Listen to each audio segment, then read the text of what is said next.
നമസ്കാരം. പൊതുദിനം കഴുതിയല്ല സാർ എന്ന ജനകീയ പരിപാടിയിലേക്ക് എല്ലാ പ്രേക്ഷകർക്കും സ്വാഗതം. കേരളത്തിലെ ഏറ്റവും വലിയ ജനകീയ വാർത്താ മണിക്കൂറിലേക്ക്, പ്രതികരണ വേദിയിലേക്ക് നമ്മൾ കടക്കുകയാണ്.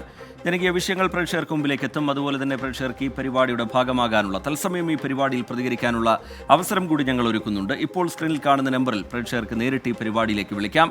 ആശങ്കകൾ, പരാതികൾ, നിങ്ങളുടെ ശ്രദ്ധയിലുള്ള വിഷയങ്ങൾ ഇതൊക്കെ നിങ്ങൾക്ക് അറിയിക്കാം. അതിനുള്ള നമ്പർ ഇതാണ്: 0484 28300510. ഒരുപക്ഷെ നിങ്ങളുടെ കൈവശം വാർത്തകൾ ഉണ്ടായിരിക്കാം. ഒരു വാർത്താമാധ്യമം എന്ന നിലയിൽ ഞങ്ങളിലൂടെ അത് പ്രേക്ഷകരിലേക്ക് എത്തണം എന്ന് നിങ്ങൾ ആഗ്രഹിക്കുന്നുണ്ടെങ്കിൽ, അധികൃതരുടെ ഭാഗത്തു നിന്നൊരു ഇടപെടലൊക്കെ ആഗ്രഹിക്കുന്നുണ്ടെങ്കിൽ, നിങ്ങൾക്ക് അതുമായി ബന്ധപ്പെട്ട ഒരു കുറിപ്പ് വാട്സാപ്പിൽ അയക്കാം. അതിനോട് അനുബന്ധമായ ദൃശ്യങ്ങളും വാട്സാപ്പിൽ അയക്കാം. അതിനുള്ള സൗകര്യം ഞങ്ങൾ ഒരുക്കുന്നത്. അതിൻ്റെ ഭാഗമായാണ് ഈ വാട്സാപ്പ് നമ്പർ 62 35 96 89 37. ഇനി റിപ്പോർട്ടുകളിലേക്കാണ്. സംസ്ഥാനത്ത് നഴ്സിംഗ് അഡ്മിഷനിൽ മെറിറ്റ് സീറ്റുകൾ അട്ടിമറിച്ച് മാനേജ്മെന്റുകളെ സഹായിക്കാൻ സർക്കാർ നടത്തിയ വഴിവിട്ട ഇടപെടൽ 24 ഇന്ന് പുറത്തുവിട്ടു. സ്വകാര്യ മാനേജ്മെന്റിന് കീഴിലെ കോളേജിന് അഡ്മിഷൻ അവസാനിക്കുന്നതിന് തൊട്ടുമുമ്പ് കൂടുതൽ സീറ്റ് സർക്കാർ അനുവദിച്ചു. ഇതിൽ 50% സീറ്റിൽ സർക്കാർ മെറിറ്റ് വിദ്യാർത്ഥികൾക്കാണ് അഡ്മിഷൻ ലഭിക്കാൻ അവകാശം. എന്നാൽ മെറിറ്റ് അട്ടിമറിച്ച് മുഴുവൻ സീറ്റിലും മാനേജ്മെന്റ് അഡ്മിഷൻ കൊടുത്തു. മറ്റൊരു നഴ്സിംഗ് കോളേജിലെ മുഴുവൻ സീറ്റിലും മെറിറ്റിൽ അഡ്മിഷൻ നടത്തണമെന്ന സർക്കാർ നിർദ്ദേശവും അട്ടിമറിച്ചു. 24 ബിഗ് എക്സ്ക്ലൂസീവ്. വിദേശ രാജ്യങ്ങളിൽ ജോലി ആഗ്രഹിക്കുന്നവരുടെ ഇഷ്ട പ്രൊഫഷനായി മാറിക്കഴിഞ്ഞു നഴ്സിംഗ് മേഖല. അതുകൊണ്ട് തന്നെ ഓരോ വർഷവും നഴ്സിംഗ് പഠിക്കാനെത്തുന്ന വിദ്യാർത്ഥികളുടെ എണ്ണം കൂടുകയാണ്. എന്നാൽ അത് മുതലാക്കാൻ വലിയൊരു മാഫിയ ഇവിടെ പ്രവർത്തിക്കുന്നുണ്ട്. സ്വകാര്യ മാനേജ്മെന്റ് മാഫിയ സർക്കാരുമായി ചേർന്ന് നടത്തിയ ഒരു മെറിറ്റ് അട്ടിമറിയുടെ വാർത്തയാണ് ഇനി പറയുന്നത്. സംസ്ഥാനത്ത് നഴ്സിംഗ് അഡ്മിഷൻ അവസാനിക്കുന്നത് നവംബർ 30-ന്. അവസാന തീയതിക്ക് 2 ദിവസം മുൻപ് കൊട്ടാരക്കര, വാളകം മേഴ്സി കോളേജിന് അധികമായി 30 സീറ്റ് കൂടി അനുവദിക്കാൻ നഴ്സിംഗ് കൗൺസിൽ തീരുമാനിക്കുന്നു. തിടുക്കപ്പെട്ടെടുത്ത തീരുമാനം മാനേജ്മെന്റിന് വേണ്ടി നടപ്പാക്കാൻ നടത്തിയത് വഴിവിട്ട ഇടപെടലുകൾ. നഴ്സിംഗ് കൗൺസിൽ ഒരു കോളേജിന് സീറ്റ് കൂട്ടിയാൽ അക്കാര്യം ആദ്യം സർക്കാരിനെ അറിയിക്കണം. ശേഷം 50% മെറിറ്റ് സീറ്റിൽ അഡ്മിഷൻ നടത്താൻ സർക്കാർ LBSനെ ചുമതലപ്പെടുത്തും. ബാക്കി 50% മാനേജ്മെന്റ് സീറ്റിൽ ഫീസ് നിശ്ചയിക്കാൻ ഫീസ് റെഗുലേറ്ററി കമ്മിറ്റിക്കും സർക്കാർ കൈമാറും. ഇതാണ് ചട്ടം. എന്നാൽ ഇതൊന്നും ഇവിടെ നടന്നില്ല. മെറിറ്റ് സീറ്റിൽ അഡ്മിഷൻ നടത്താൻ LBSനെ ആരോഗ്യവകുപ്പ് അറിയിച്ചില്ല.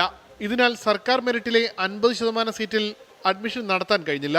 അവസാന ദിവസമായ 30-ന് സർക്കാർ മെറിറ്റ് സീറ്റ് ഉൾപ്പെടെ മാനേജ്മെന്റ് ഏറ്റെടുത്ത് സ്വന്തമായി അഡ്മിഷൻ നടത്തി. അഡ്മിഷൻ റിപ്പോർട്ട് ആരോഗ്യ സർവകലാശാലയ്ക്ക് കൈമാറുകയും ചെയ്തു. നഴ്സിംഗ് കൗൺസിലും മാനേജ്മെന്റുകളുമായുള്ള അവിശുദ്ധ കൂട്ടുകെട്ടിന് മറ്റൊരു തെളിവുമുണ്ട്.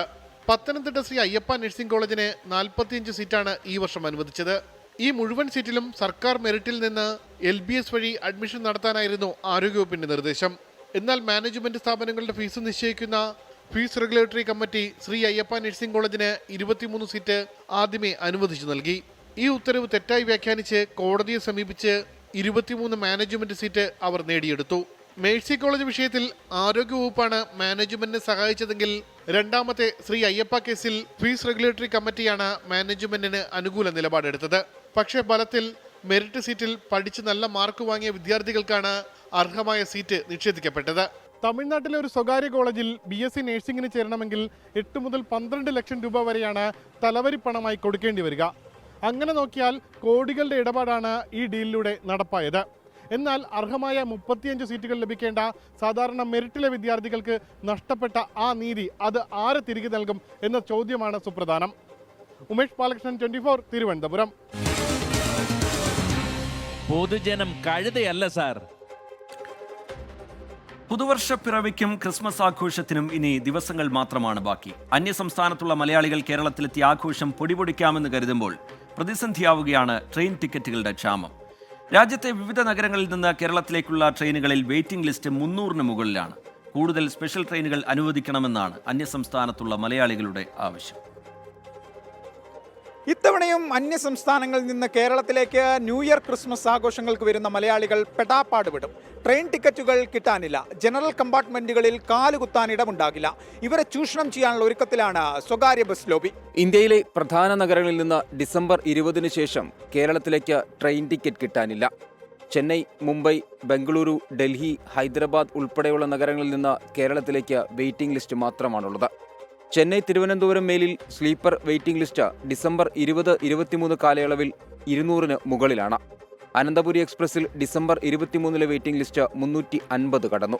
ബംഗളൂരു എറണാകുളം എക്സ്പ്രസിൽ വെയിറ്റിംഗ് ലിസ്റ്റ് 114 മുതൽ 240 വരെയാണ്. ബംഗളൂരു കന്യാകുമാരി എക്സ്പ്രസിൽ 300 വരെ എത്തി. യശ്വന്ത്പൂർ കണ്ണൂർ എക്സ്പ്രസിൽ ഡിസംബർ 20 മുതൽ സ്ലീപ്പർ ടിക്കറ്റുകൾ കിട്ടാനില്ല. തേർഡ് AC-യിലും സമാനമാണ് അവസ്ഥ. ബംഗളൂരുവിൽ നിന്ന് തിരുവനന്തപുരത്തേക്കുള്ള ഐലൻഡ് എക്സ്പ്രസിൽ ഡിസംബർ 20, 21 തീയതികളിൽ ടിക്കറ്റ് ഇല്ല.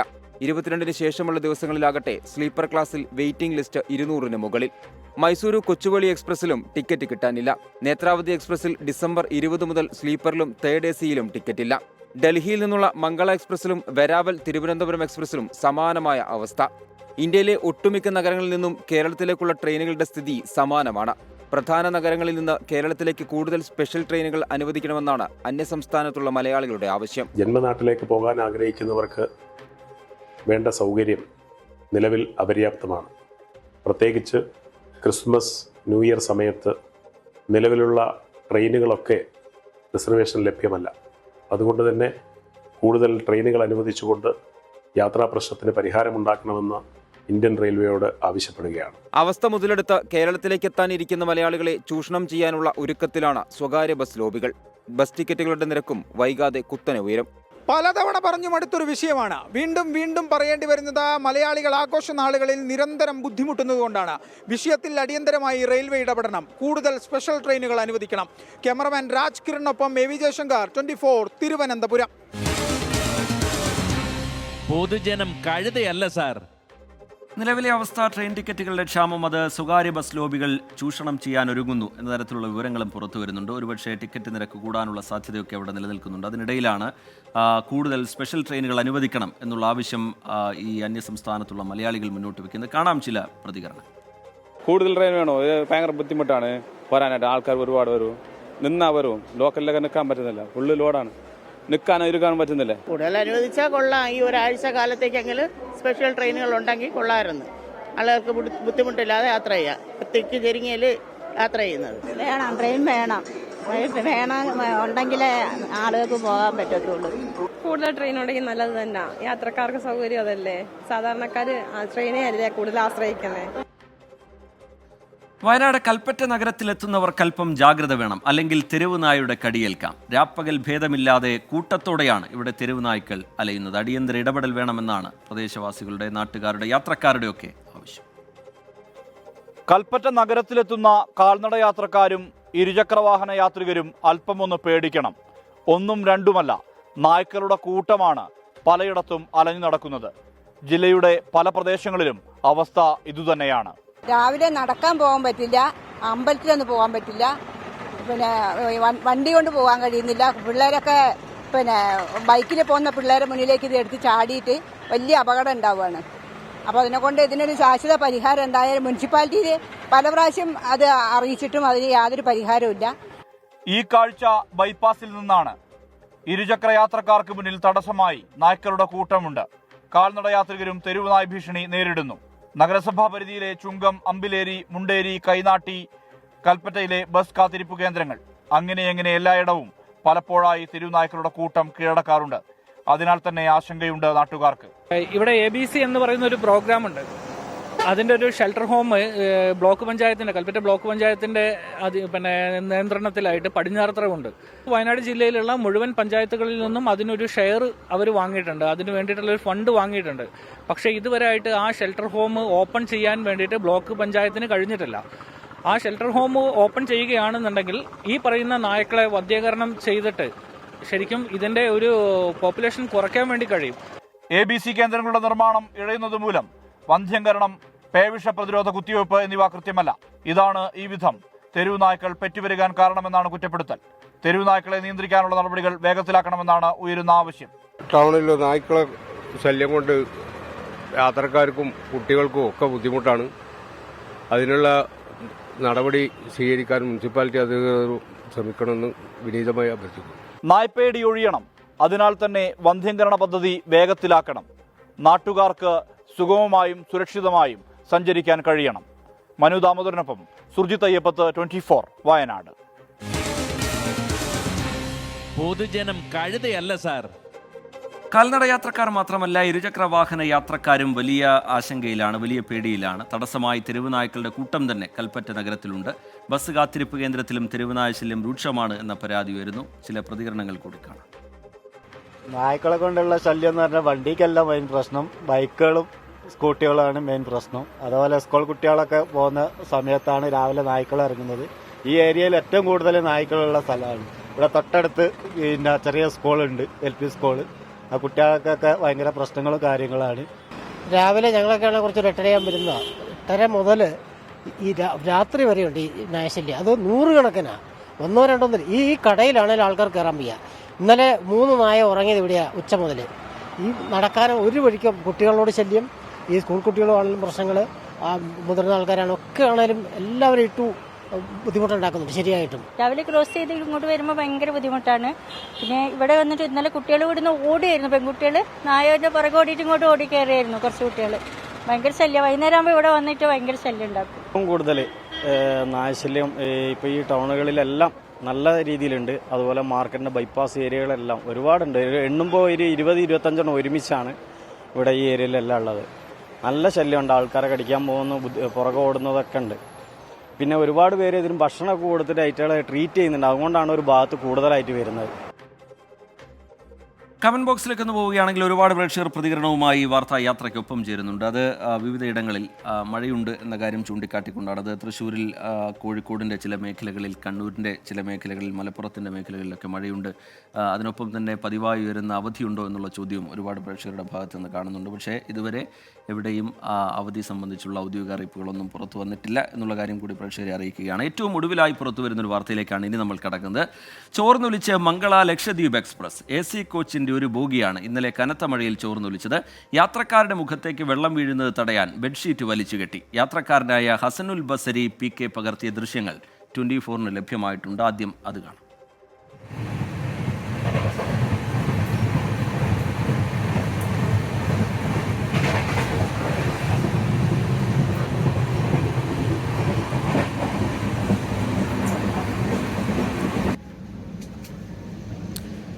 രാഹുൽ സുരേഷ് ചേരുന്നുണ്ട് വിവരങ്ങളുമായി കോഴിക്കോട്ട്. രാഹുൽ, വിവരങ്ങൾ എന്താണ്? ഈ യാത്രക്കാർ എന്താണ് പറയുന്നത്? റെയിൽവേയുടെ എന്തെങ്കിലും വിശദീകരണം ഇതുമായി ബന്ധപ്പെട്ടുണ്ടോ രാഹുൽ?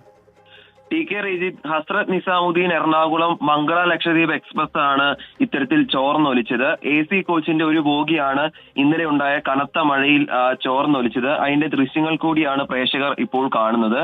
ഇതിൽ യാത്ര ചെയ്യുകയായിരുന്ന ഒരു യാത്രക്കാരനാണ് നമുക്ക് ഈ ദൃശ്യങ്ങൾ അയച്ചു തരുന്നത്. ഈ യാത്രക്കാരൻ ഇന്നലെ മഡ്ഗാവിൽ നിന്നാണ് കോഴിക്കോടേക്ക് ഈ ട്രെയിനിൽ യാത്ര ആരംഭിച്ചത്. ആ യാത്ര ആരംഭിച്ച് അല്പസമയം കഴിഞ്ഞപ്പോൾ മുതൽ ഇത്തരത്തിൽ സമാനമായ അവസ്ഥയായിരുന്നു എന്നാണ് പറയുന്നത്.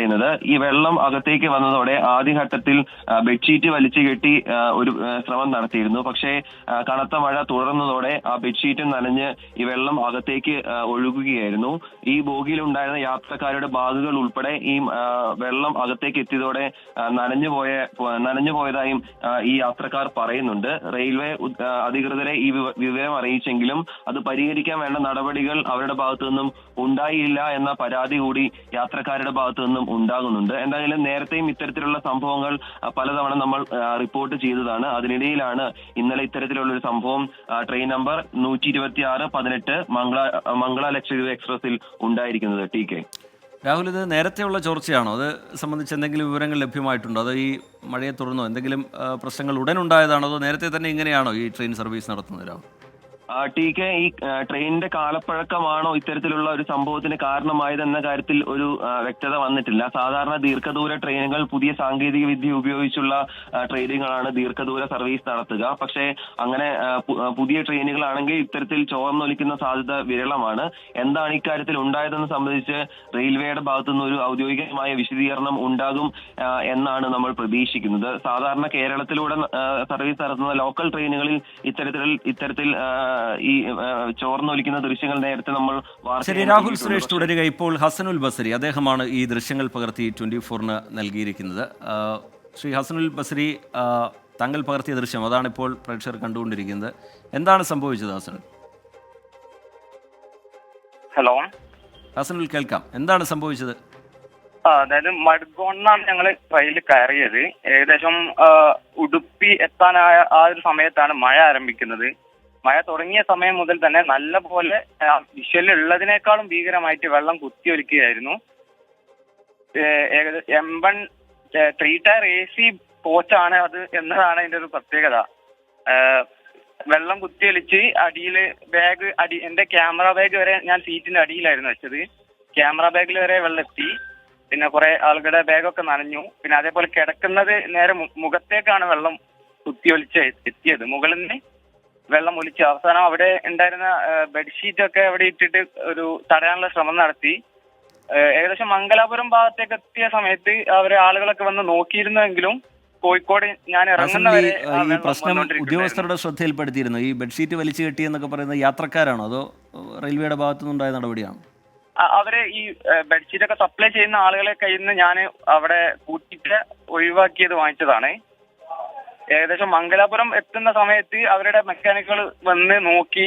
പക്ഷെങ്കിൽ കോഴിക്കോട് എത്തുന്നവരെയും ആ വെള്ളം ഉണ്ടായിരുന്നു. ശരി, വളരെ നന്ദി ഈ ഘട്ടത്തിൽ പ്രതികരിച്ചതിന്. ഹസനുൽ ബസരി യാത്രക്കാരനാണ്, അദ്ദേഹമാണ് ഈ ദൃശ്യങ്ങൾ പകർത്തിയത്. ചോർന്നൊലിച്ച് മംഗള ലക്ഷദ്വീപ് എക്സ്പ്രസ് അതിൻ്റെ AC കോച്ചിൻ്റെ ഒരു ബോഗിയാണ് ഇന്നലെ കനത്ത മഴയിൽ ചോർന്നൊലിച്ചത്. യാത്രക്കാർക്ക് വലിയ പ്രതിസന്ധിയാണ് ഉണ്ടായിരിക്കുന്നത്. ഉടൻ തന്നെ പരിഹരിക്കാനുള്ള ഇടപെടൽ റെയിൽവേയുടെ ഭാഗത്തുനിന്നുണ്ടാകും എന്ന് നമുക്ക് ഈ ഘട്ടത്തിൽ കരുതാം. ഗോകുലം കേരള FCയുടെ ആദ്യ ഹോം മാച്ച് ഉടൻ.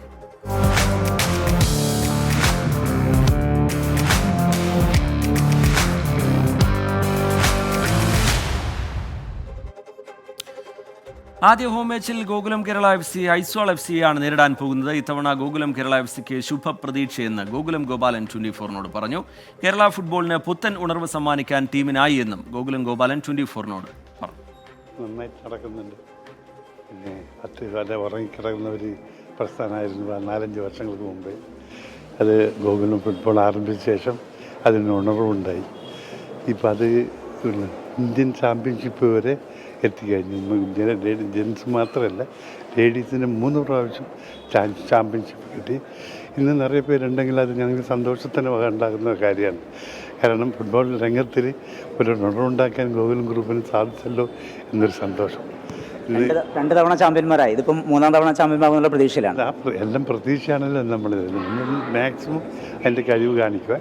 പിന്നെ ഇതൊക്കെ ഒരു സമയത്തിനനുസരിച്ചുള്ള ഒരു ഇതാണല്ലോ. ഏതായാലും നമ്മൾ പ്രതീക്ഷിക്കാം കേരളത്തിന് ഒരു ഉണർവുണ്ടാകാനുള്ള ഒരു വകയുണ്ടാകാൻ ഞങ്ങൾ ശ്രമിക്കാം. ഓക്കെ.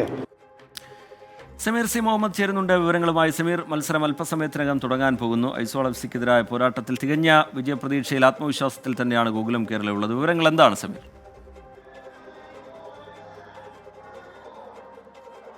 വിജിത്ത് സൂചിപ്പിച്ചതുപോലെ തന്നെ ടീമിൻ്റെ ചെയർമാൻ വലിയ പ്രതീക്ഷയിലാണ്. കഴിഞ്ഞ 2 തവണകളിലായിക്കൊണ്ട് കപ്പടിച്ച ടീം ഇത്തവണയും ചാമ്പ്യന്മാരാകുമെന്നുള്ള ഒരു പ്രതീക്ഷ അദ്ദേഹം പങ്കുവയ്ക്കുന്നു. 3-ാം തവണ കിരീടം നേടാൻ കഴിഞ്ഞാൽ സ്വാഭാവികമായും ഇന്ത്യയിലെ ഏറ്റവും പ്രധാനപ്പെട്ട ലീഗായിട്ടുള്ള ഇന്ത്യൻ സൂപ്പർ ലീഗിലേക്ക് പ്രവേശനം ലഭിക്കും. അത്തരമൊരു പ്രതീക്ഷ കൂടെ ചെയർമാൻ പങ്കുവെക്കുന്നു. എന്തായാലും മത്സരം തുടങ്ങാൻ ഇനി ഏതാനും മിനിറ്റുകൾ മാത്രമാണുള്ളത്. ശക്തരായിട്ടുള്ള 2 ടീമുകൾ കൊമ്പുകോർക്കുമ്പോൾ അതിൻ്റെ ആവേശത്തിൽ തന്നെയാണ് കോഴിക്കോട്ടെ കായിക പ്രേമികൾ, പ്രത്യേകിച്ച് മലബാറിലെ കായിക പ്രേമികൾ സമീപ ജില്ലകളിൽ നിന്നുൾപ്പെടെ എല്ലാവരും തന്നെ ഇവിടെ എത്തിയിട്ടുണ്ട്. വലിയൊരു ആവേശത്തിൽ തന്നെയാണ്.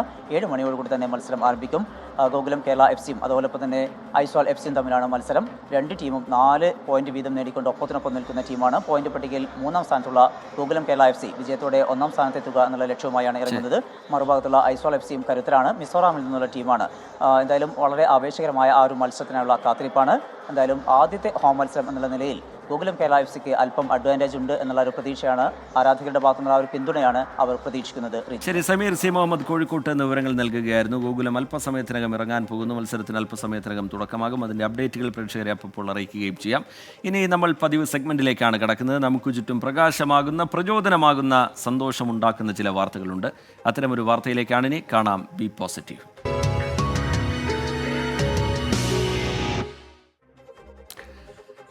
അകക്കണ്ണിന്റെ കാഴ്ചയിൽ കവിതകൾ ഒരുക്കുന്ന ഒരാളുണ്ട് വയനാട്ടിൽ. കാര്യമ്പാടി മാനിക്കുനിയിലെ നിഷ PS. തൻ്റെ പെട്ടിക്കടയിലിരുന്ന് നിഷ എഴുത്ത് തുടരുകയാണ്. 8 കവിതാ സമാഹാരങ്ങളാണ് നിഷ ഇതുവരെ പുറത്തിറക്കിയത്. ഭിന്നശേഷി ദിനമായ ഇന്ന് നിഷ ചുറ്റുമുള്ള ലോകത്തിന് നൽകുന്ന പ്രചോദനം ചെറുതല്ല.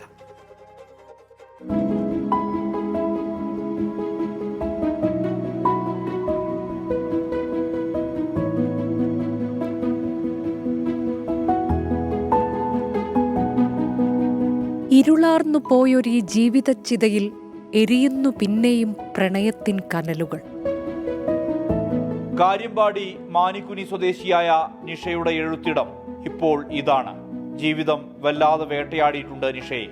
പരാജയപ്പെട്ട ആദ്യ വിവാഹം, രണ്ടാമത് വിവാഹം കഴിച്ചയാളുടെ മരണം, ശാരീരികാസ്വാസ്ഥ്യങ്ങളുടെ തുടർച്ച, 35-ാം വയസ്സിൽ ഇരുളിലേക്ക് നയിക്കപ്പെട്ട വിധി വിളയാട്ടം. അമ്മയുടെ സുരക്ഷിതത്വത്തിൽ അതിജീവനത്തിലേക്ക് വന്ന അനുഭവമാണ് നിഷയുടേത്. എഴുതി തുടങ്ങിയ കവിതകൾ ചേർത്തുവെച്ച് ശബ്ദം വരച്ച ചിത്രമെന്ന ആദ്യ സമാഹാരം പുറത്തിറങ്ങിയത് 2016. പിന്നീടിങ്ങോട്ട് 7 പുസ്തകങ്ങൾ കൂടി. പ്രകൃതിയും ജീവിതാനുഭവവുമെല്ലാം എഴുത്തിൽ തെളിയുകയാണ്. ആദ്യം കാഴ്ച കണ്ടിരുന്ന സമയത്ത് ഈ പ്രകൃതിയുടെ മനോഹാരിതയൊന്നും ഞാൻ അത്ര വേണ്ടുവോളം ആസ്വദിച്ചിട്ടില്ല. സത്യമാണത്. കാരണം എല്ലാ കാഴ്ചകളും കാണുന്നു, അതങ്ങനെ അങ്ങ് പോയി. പക്ഷേ ഈ കാഴ്ച നഷ്ടപ്പെട്ട ശേഷം ഞാനിങ്ങനെ ഇരിക്കുമ്പോൾ ആ ഓർമ്മകളൊക്കെ അയറക്കുമ്പോൾ എന്ത് ഭംഗിയാണ് ഈ പ്രകൃതി കാണാൻ. ഈ മഴ, പുലരി മഞ്ഞ്, ഇതൊക്കെ എത്ര ഭംഗിയുള്ളതാണെന്നും അപ്പോഴാണ് മനസ്സിൽ അറിയുന്നത്. ഇപ്പോൾ ആ കാണാത്ത കാഴ്ചകൾക്ക് ഒരുപാട് ഭംഗിയുണ്ട്. അങ്ങനെയാണ് അതൊക്കെ കടലാസിലേക്ക് പകർത്താനും എൻ്റെ വേദനകളും ഒക്കെ കടലാസിലേക്ക് പകർത്താനും കഴിഞ്ഞത്. കൂടുതലും പ്രകൃതിയെക്കുറിച്ചും പിന്നെ എൻ്റെ ജീവിതത്തിലെ ഇരുട്ടിനെക്കുറിച്ചും ഒക്കെയാണ് കൂടുതലും എഴുതിയിരിക്കുന്നത് ഞാൻ. ഇങ്ങനെ സ്കെയിലിന്റെ സഹായത്തോടെ വരികൾ കുത്തിക്കുറിച്ച് അടുത്ത പുസ്തകരചനയിലേക്കുള്ള യാത്രയിലാണ് നിഷ. അതിജീവന വഴിയിൽ ഈ നാടും കുടുംബവും നിഷയെ ചേർത്ത് പിടിക്കുന്നു. ഒത്തിരി പ്രായമായി എൻ്റെ അമ്മയ്ക്ക്. അമ്മ പണിയെടുത്തിട്ടാണ് ഇതുവരെ ഞാൻ കഴിഞ്ഞത്. അപ്പോൾ അമ്മേനെ ഇനിയും കഷ്ടപ്പെടുത്തിയ വല്ലാത്തൊരു സങ്കടമാണ്. ശ്വാസമുട്ടിൻ്റെ അസ്വസ്ഥതയും ഒക്കെ ഉണ്ട് അമ്മയ്ക്ക്. അപ്പോഴാണ് ഇങ്ങനെ ഒരു കട കിട്ടുന്നത്. അത് എല്ലാം തന്നെ ചെയ്യാൻ പഠിച്ചു. പച്ചിലക്കാട് വയനാട് സ്റ്റേഷനറിയിൽ നിന്ന് സാധനങ്ങൾ ഓർഡർ ചെയ്ത് അവർ കൊണ്ടുവരും. അപ്പം ഞാൻ തന്നെ അത് അടുക്കി വയ്ക്കും. എല്ലാം ഈ വിരലുകൊണ്ട് തൊട്ട് നോക്കി എല്ലാം മനസ്സിലാക്കി അതിൻ്റെ വിലയൊക്കെ അവർ പറഞ്ഞു തരും. അങ്ങനെ പിന്നെ ഈ ദേശത്തിൻ്റെ ഒരു പിന്തുണ കൂടെ ഉള്ളതുകൊണ്ടാണ്, അവരുടെ ഒരു സ്നേഹം എന്നോട് കൂടെ ഉള്ളതുകൊണ്ടാണ് ഞാൻ ഇന്ന് ഈ കടയുമായിട്ട് എൻ്റെ ഉപജീവനം കഴിക്കുന്നത്. നിന്നിൽ ഞാൻ ആശ്രയം തേടിയത്, നിന്റെ കാൽച്ചുവട്ടിലേക്ക് ഞാൻ വീണുപോയത് എന്നിലെ നിസ്സഹായത കൊണ്ടാണെന്ന് നീ അറിയുക. ഈ അന്ധകാരത്തിൽ എനിക്കായും ഒരു സൂര്യനുദിക്കും. പ്രതീക്ഷയുടെ തുരുത്തുകൾ കവിതയിൽ നിറയുന്നുണ്ട്. തെളിമയുള്ള അക്ഷരങ്ങൾ ചേർത്തുവെച്ച നിഷയുടെ എഴുത്തിന്റെ ലോകം കുറെ കൂടി വിശാലമാവുകയാണ്.